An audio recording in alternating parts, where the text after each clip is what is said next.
Pada kesempatan kali ini, kita akan menelusuri bagaimana permainan tradisional bukan hanya menjadi sarana rekreasi semata, melainkan juga instrumen pendidikan yang efektif di Sekolah Motekar, Ciamis, Jawa Barat.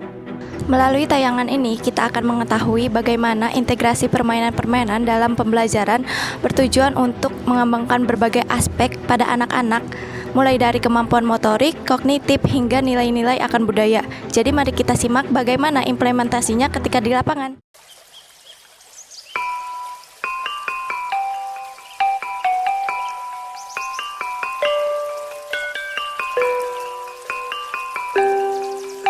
Ya, berarti itu hewan yang ada di laut. Di laut.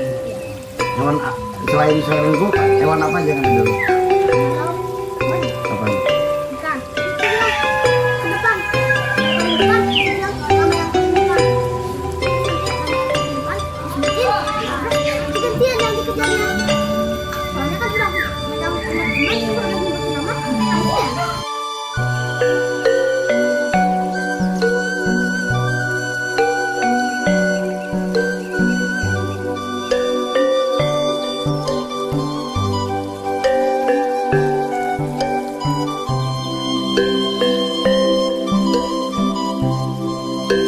Apalagi di itu bagi kami mata pelajaran itu nggak ada.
Menurut saya sangat efektif karena kan di umur-umur anak itu kalau dibilang masih umurnya bermain, emang masih umurnya bermain. Jadi kalau misalnya tuh pembelajaran dipaksa buat menghafal, dipaksa buat full dengan tekanan, pasti anaknya juga bakalan nggak enjoy, terus malah jadi stres. Gimana aja kayak kita pas SD atau SMP terus kebanyakan tugas, banyak hafalan, kan jadinya kita kayak mumet sendiri gitu ya. Nah, dengan adanya permainan tradisional menurut saya sangat efektif karena bisa membuat anak-anak tidak merasa belajar tapi secara tidak langsung lagi belajar gitu.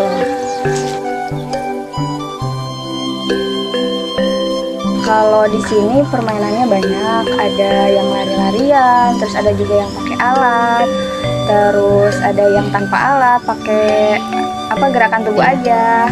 Kalau buat pakai alat ada congklak, terus ada juga main backless. Baru-baru ini kita bermain kotak pos, terus ada di SKU tuh kan ada materi-materinya. Nah, anak kelas 1 SD tuh kebagian materi menghafal organ tubuh. Kayak anak SD yang ngafalin organ tubuh emang paham nggak? Iya. Ya, kan kayak belum masanya gitu. Nah, kita tuh mikir cara yang biar anak-anak tuh bisa dapat materinya tapi sesuai dengan umurnya gitu. Nah, dimainin sama mainan kotak pos. Jadi anak-anaknya diganti nama-namanya sambil menghafal. Ada yang namanya jadi jantung, ada jadi ginjal dan lain-lain. Melalui permainan tradisional, kita tidak hanya mengakumulasi pengetahuan dan keterampilan, tetapi kita aktif mewariskan dan memelihara kekayaan dari budaya leluhur. Hal ini bertujuan agar kekayaan budaya yang tak ternilai ini tidak tergerus oleh arus modernisasi dan tetap hidup dalam keseharian generasi mendatang.